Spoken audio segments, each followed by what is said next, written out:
வணக்கம். Come study with me elder பிராக்கிற்கு வரவேற்கிறோம். இன்று நாம் முதல் இராஜாக்கள் 5 முதல் 7 அதிகாரங்கள் வரை பார்க்கப் போகிறோம். சாலமோனின் ஆலயம் தங்கத்தால் ஆரம்பிக்கவில்லை. அது ஆயத்தத்தால் ஆரம்பித்தது. எருசலேமில் பெரிய சுவர்கள் எழுவதற்கு முன் மக்கள், பொருட்கள், உடன்படிக்கைகள், திறமை, உழைப்பு ஆகியவை ஒன்றாக சேர்க்கப்பட வேண்டியிருந்தது. முதல் இராஜாக்கள் 5ஆம் அதிகாரம் பரிசுத்தமான வேலை வெளியில் காணப்படுவதற்கு முன் உள்ளத்தில் ஆயத்தப்பட வேண்டும் என்று அறிந்திருந்த ஒரு ராஜாவைக் காட்டுகிறது. தீருவின் ராஜாவான ஈராம் தாவீதை நேசித்திருந்ததால் சாலமோனிடம் தன் ஊழியர்களை அனுப்புகிறான்.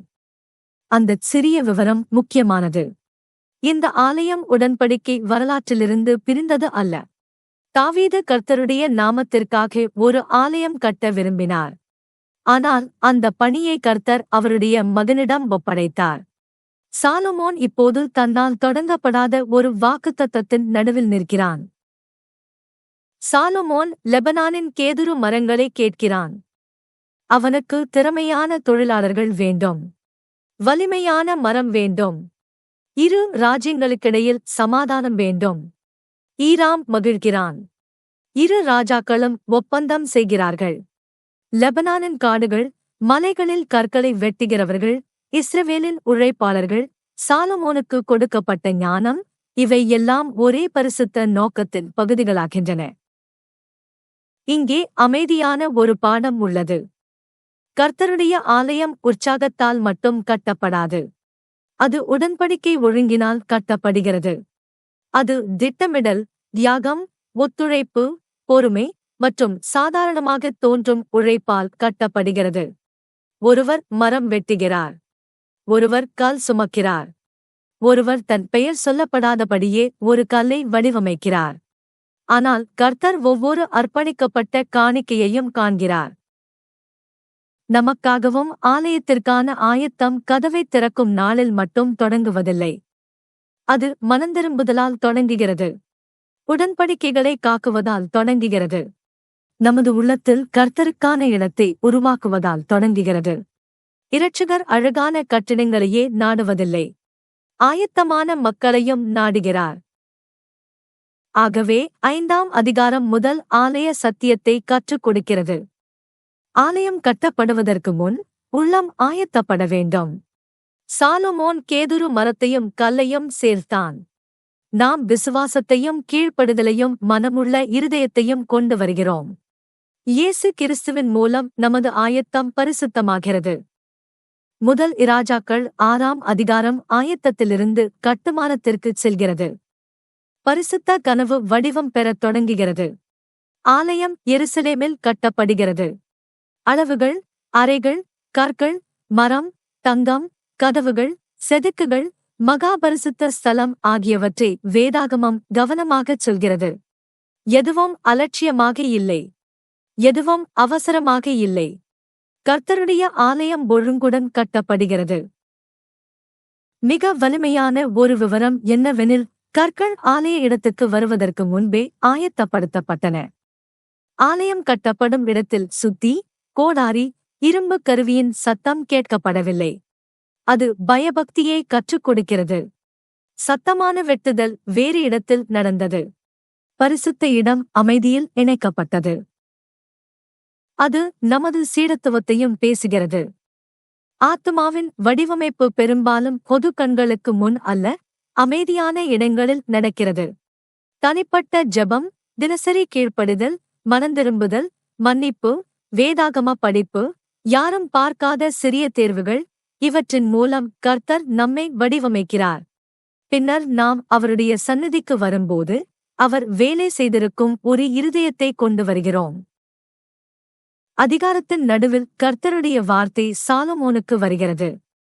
ஆலயத்தின் உண்மையான வல்லமை கல்லிலும் தங்கத்திலும் மட்டும் இல்லை என்று கர்த்தர் கற்றுக் கொடுக்கிறார். அது உடன்படிக்கை விசுவாசத்தின் மேல் உள்ளது. சாலமோன் கர்த்தருடைய கட்டளைகளில் நடந்து அவருடைய நியாயங்களை காக்கும்போது கர்த்தர் இஸ்ரவேல் புத்திரருக்குள் வாசம் பண்ணுவார், தம் ஜனங்களை கைவிடமாட்டார். இதுவே அந்த அதிகாரத்தின் இதயம். ஆலயம் அழகாக இருக்கலாம். ஆனால் பரிசுத்தம் அலங்காரம் அல்ல. சுவர்கள் தங்கத்தால் மூடப்படலாம். ஆனால் கர்த்தருடைய சந்நிதி உடன்படிக்கையினால் வருகிறது. கர்த்தர் தம்மோடு நடக்கும் மக்களை விரும்புகிறார். மகா பரிசுத்த ஸ்தலம் உடன்படிக்கை பெட்டிக்காக ஆயத்தப்படுத்தப்பட்டது. கேருபீன்கள் அங்கே இருந்தன. தங்கம் அந்த பரிசுத்த இடத்தை மூடியது. பனைமரங்கள், மலர்கள், விண்ணக வடிவங்கள் ஆகிய செதுக்குகள் ஏதேன் தோட்டத்தையும் தேவனுடைய சந்நிதியையும் நினைவுபடுத்தின. ஆலயம் மனிதன் தேவனுடைய சந்நிதிக்கு திரும்ப முடியும் என்று சாட்சியமளித்தது. இயேசு கிறிஸ்துவே திரும்பிச் செல்லும் வழி. ஒவ்வொரு பரிசுத்த ஆலயமும் அவரை நோக்கி சுட்டுகிறது. அவர் தங்கத்தை விட பெரியவர். அவர் கட்டிடத்தை விட பெரியவர். அவர் பிதாவின் சந்நிதிக்குள் நம்மை அழைக்கும் குமாரன். ஆகவே 6ஆம் அதிகாரம் 2வது ஆலய சத்தியத்தை கற்றுக் கொடுக்கிறது. கர்த்தருடைய ஆலயம் பயபக்தியுடன் கட்டப்பட வேண்டும். கர்த்தருடைய மக்கள் கீழ்ப்படுதலால் கட்டப்பட வேண்டும். அமைதியான கற்கள் கர்த்தர் தமது மக்களை பரிசுத்த வேலையில் வைப்பதற்கு முன் ஆயத்தப்படுத்துகிறார் என்பதை நினைவுபடுத்துகின்றன. முதல் இராஜாக்கள் 7ஆம் அதிகாரம் படத்தை விரிவாக்குகிறது. ஆலயம் ஒரு கட்டிடம் மட்டுமல்ல. அது திறமையான கைகளால் செய்யப்பட்ட பரிசுத்த பொருட்களால் நிரம்புகிறது. இந்த அதிகாரம் பித்தளையில் வேலை செய்ய ஞானமும் புரிதலும் திறமையும் கொண்ட ஈராமை அறிமுகப்படுத்துகிறது. கர்த்தருக்காக அர்ப்பணிக்கப்படும் போது கைத்திறனும் ஆராதனையாக முடியும் என்பதை அவன் வேலை காட்டுகிறது. ஈராம் ஆலயத்தின் முன்பாக 2 பெரிய தூண்களைச் செய்கிறான். அவற்றின் பெயர்கள் யாகீன், போவாஸ். அவை நிலைத்தன்மையையும் வலிமையையும் உணர்த்துகின்றன. ஆராதிக்க வருகிறவர்கள் உள்ளே செல்லும் முன் கர்த்தர் தமது வீட்டை நிலைநிறுத்துகிறார், தமது மக்களுக்கு வலிமை தருகிறார் என்று சாட்சியமளிக்கும் அடையாளங்களை பார்க்கிறார்கள். பின்னர் பெரிய பித்தளை தொட்டி, அதாவது கடல், விவரிக்கப்படுகிறது. அது 12 காளைகளின் மேல் இருந்தது. ஆலய சூழலில் தண்ணீர் சுத்திகரிப்பை நினைவுபடுத்துகிறது. ஆசாரியர்களுக்கு கழுவுதல் தேவைப்பட்டது.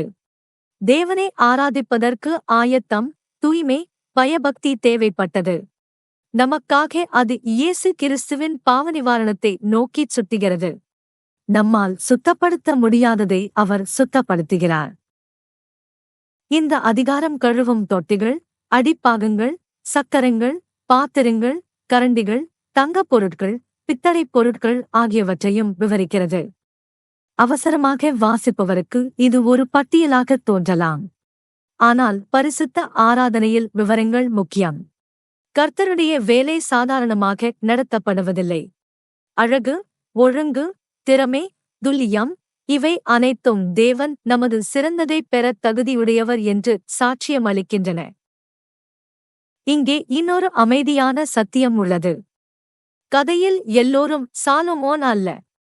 எல்லோரும் ராஜாவாக நிற்கவில்லை. சிலர் கைத்தொழிலாளர்கள். சிலர் உலோகத்தை பளபளப்பாக்குகிறார்கள். சிலர் அளக்கிறார்கள், சுமக்கிறார்கள், செதுக்குகிறார்கள். ஆனாலும் கர்த்தருடைய வீட்டுக்கு பல கைகளின் அர்ப்பணிப்பு தேவைப்படுகிறது. தேவனுடைய ராஜ்யத்தில் மறைந்த சேவையும் பரிசுத்தமானது. ஆலய பொருட்கள் தேவனிடம் வருவது ஒரு கட்டிடத்திற்குள் நுழைவதைக் காட்டிலும் அதிகம் என்பதை கற்றுக் கொடுக்கின்றன. நாம் சுத்திகரிப்பு, உடன்படிக்கை, யாகம், ஒளி, ஜெபம், பரிசுத்தம் ஆகியவற்றின் மூலம் அவரிடம் வருகிறோம். பண்டைய பொருட்கள் இயேசு கிறிஸ்துவை நோக்கிச் சுட்டின. அவர் ஜீவ தண்ணீர். அவர் தியாகம். அவர் ஒளி. அவர் உண்மையான மகா ஆசாரியர். அவர் கர்த்தருடைய வீட்டின் வலிமை. ஆகவே 7ஆம் அதிகாரம் 3வது ஆலய சத்தியத்தை கற்றுக் கொடுக்கிறது. திறமை, அழகு, உழைப்பு ஆகியவை பரிசுத்தத்துடன் அர்ப்பணிக்கப்படும் போது கர்த்தர் அவற்றை ஏற்றுக்கொள்கிறார். தூண்கள், கடல், கழுவும் தொட்டிகள், பாத்திரங்கள் எல்லாம் தம்மைத் தாண்டி காட்டுகின்றன. அவை இயேசு கிறிஸ்துவின் மூலம் சுத்தப்படுத்தி, வலிமை தந்து, ஒழுங்குபடுத்து, தம் ஜனங்களைச் சேர்க்கும் தேவனை நோக்கிக் காட்டுகின்றன.